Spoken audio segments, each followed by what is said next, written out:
example, if your name is Angela and your husband's cheating on you.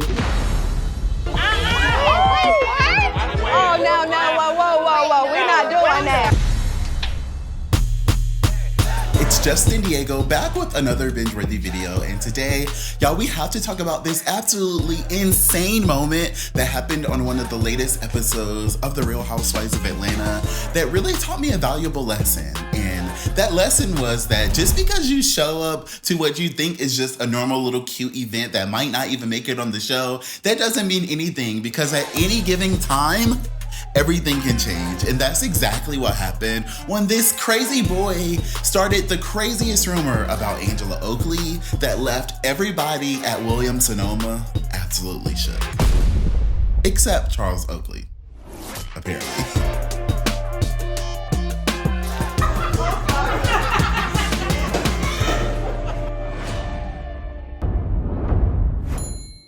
I normally plan out my videos and I kind of know what I'm gonna say, and I didn't do that this time because this is a really awkward topic for me, because obviously I've been doing this forever, so y'all know that I do like the drama and I do like the mess, but this was crazy. Like, I remember getting invited to this event. Lamont, which is Kelly's PR, he invited me to this. And the crazy thing is, he originally invited me to this at Britt's event. He told me oh, you know what? Kelly is doing this cook-off with Charles Oakley. And I remember thinking why would Kelly be doing a cook-off with Charles? But I'm like, okay, it's cute for her storyline. Kelly is a chef and she does cook. So I was excited to taste Kelly's food and to kind of see her in her element, because I love Williams-Sonoma. I got my KitchenAid that's back there from Williams-Sonoma. It is a part of, I think it's color of the year, butter. I know y'all probably don't care about that, but anyways, I'm over talking and oversharing because I'm nervous. And I don't even know why I'm nervous, because it's not like I'm the one that came in there with the drama, and it's not like I was coming there with the tea. And that's one of the first things I kind of want to talk about. First of all, y'all, I saw the comments and the tweets talking about, oh, I seen you over there. Is Marcus your friend? I didn't know that man from a can of paint. So no, I did not show up at this event with Marcus, and I was invited to, let me see what's going on and to post about it and to kind of share what was going on after the show came out. I think that's what I was invited for, because they never really say, they just be like, okay, there's this event, you can come. Did you know that? I didn't know that. No, you know. Oh. So yeah, I got the invite, I showed up. I didn't know who this man was. Now, the craziest thing is, I don't want to drag him or anything, but I think anybody who was there can agree that we were all a little bit weirded out by him. He was the only one that was really loud. They cut a lot of it out, but he kept interrupting them when they were trying to film. He kept saying stuff, and I'm just thinking, who invited this? How did he get here? I'm smiling, but it ain't funny. So yeah, then he had this moment with me when he was just oh, I know you from somewhere. I'll never forget a face. And I'm oh, you don't really know me. You don't know me. So then the people were oh, well, he does YouTube. Maybe you've seen his channel. Because I guess they could tell I was a little bit weirded out. No shade. I'm not trying to be rude or anything. It's just that I know that I was there to do a specific thing. And I don't really like to be I don't really be loving to talk about binge-worthy when I'm out at these events, because I be trying to lay low. Because sometimes I be damn, is production gonna have a problem? Now I know production didn't have a problem with me being there, but yeah, I didn't really ever want to make a big deal anytime I was at these tapings. So I was just okay, so if you know me from YouTube, yes, I do YouTube now. Shh, because I'm not trying to get kicked out. Security! Can you please escort this lady over here out? He kept insisting that he knew me from somewhere, and I'm child, I don't know, but I don't want nobody thinking that you're here with me. Don't make that face. Look at you. And it's just something about my intuition that told me, and I guess you can call it discernment. I just kind of felt for whatever reason, I did not want to be associated with this boy. Adele in the house here at Rocket Mortgage. Yeah. So the fact that y'all are saying oh, is that your friend? Do you know Marcus? No, I didn't know him, and I didn't have nothing to do with what happened. Angela, you eat my waffles, or you always sing to your husband?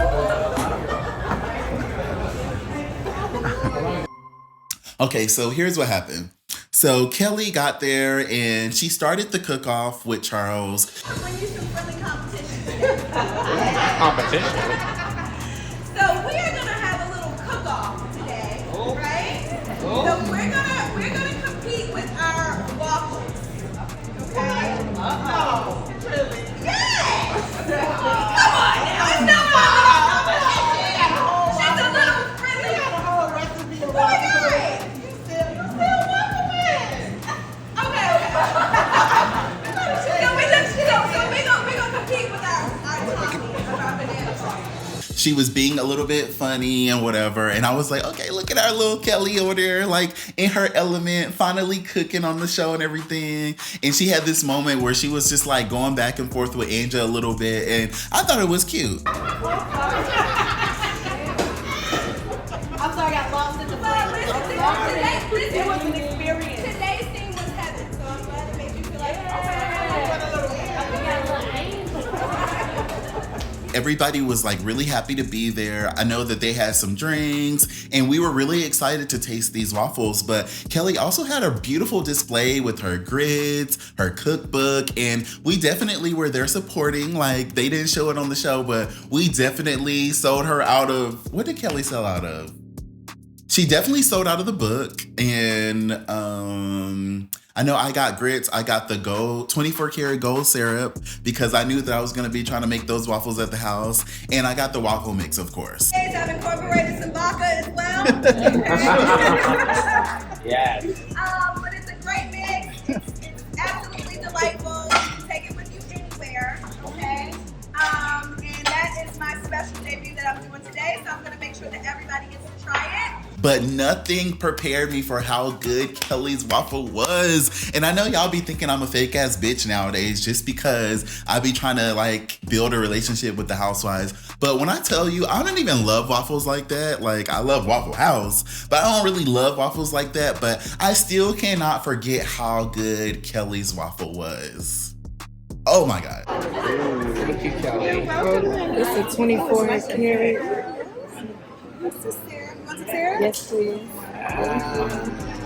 Kelly, it was my birthday. Happy birthday! I can get you some. Okay, here's how it went down. Like I said earlier, this boy was the only one who was like talking to the girls. Like, they kept turning around like, who the hell is this?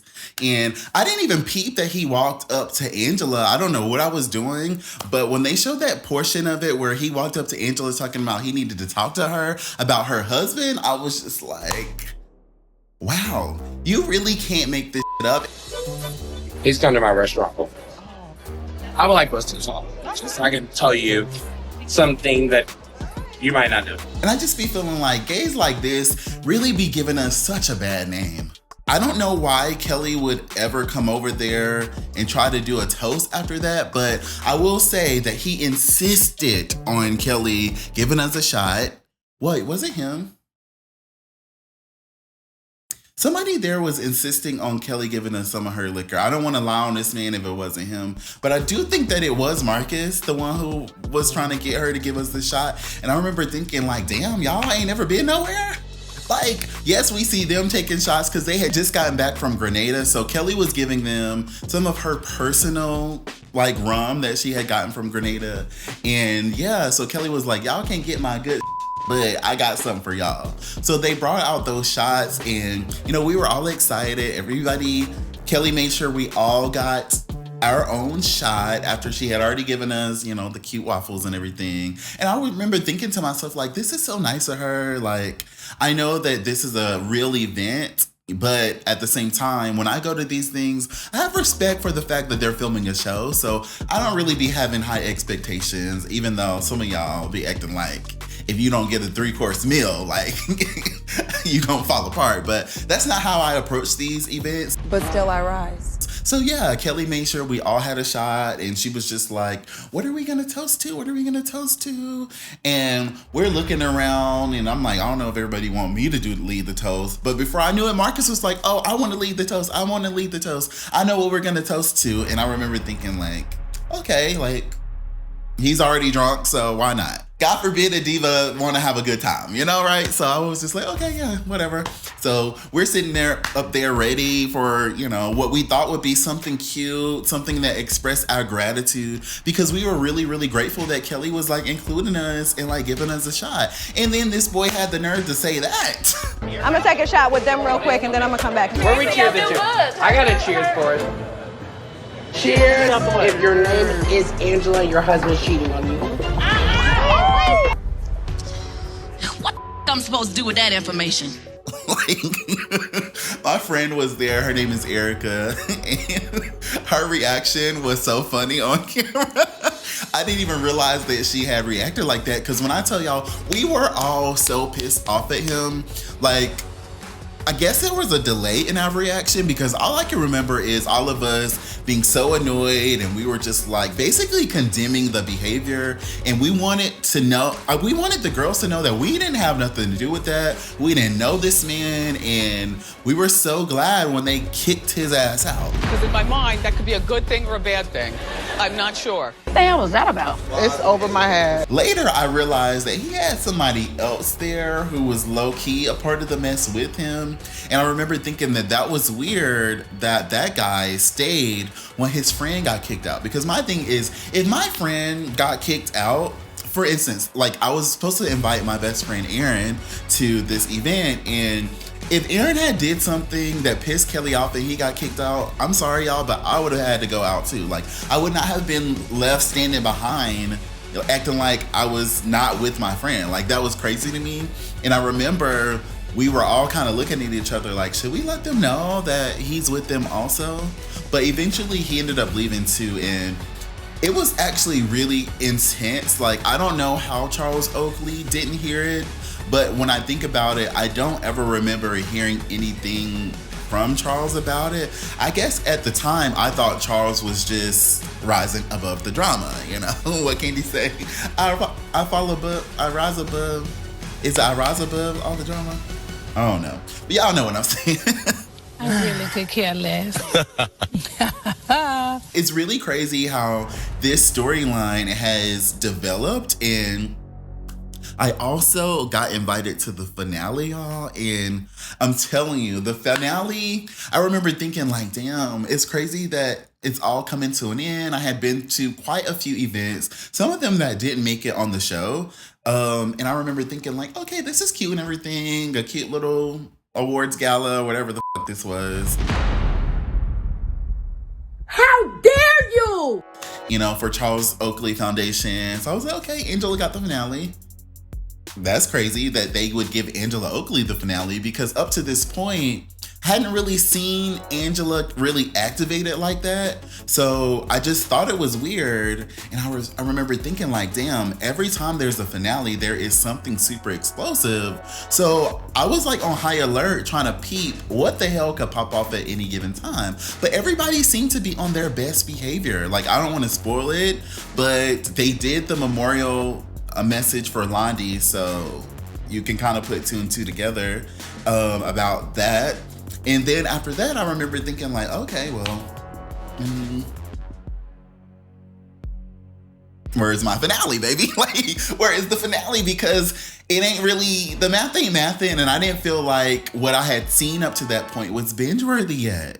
But baby, when I tell you, and I'm not spoiling it because they already included this in the teaser, but when Angela drug Marcus into this scene, I was like, what the f? Everybody around me was like, why are you, what's wrong? What's going on? What's going on? Y'all, when I tell you, I literally was so fucking gagged. I feel like my knees got weak and I started to pass out. And production was just like, get your ass out the shot. Get your ass out the shot. Because nobody else really knew what was going on because they weren't at the Williams-Sonoma thing. And I don't think the girls at the time, except Phaedra and Drew Sidora and Kelly, kind of knew who Marcus was. Like, they heard about him, but they didn't know the face. So when I seen Angela dragging him from around the corner into the scene, and she was just like, no, I invited him. I was like, wait, why the f would Angela ever invite her biggest op, this man who clearly had just disrespected her a couple of days ago, to this event for the Charles Oakley Foundation? Y'all, I'm telling you, this finale, if they edit it the way that it happened, or from what I could see, it is going to be so explosive, and I literally can't wait to come back and share how that story about Marcus kind of connects to the finale. And yeah, we just gotta watch this finale. So I'm gonna wrap this video up. I don't have much more tea to spill at this moment. I can't wait to see kind of what makes the show. And then we'll get into how this story has transpired. Initially, I think he was trying to say that Phaedra set it all up. Now he's turned on Angela, and now he's saying Angela set it up. I saw him say NBC set it up. I don't know what the hell is going on. All I'm thinking is, why in the hell is Angela Oakley playing with her marriage?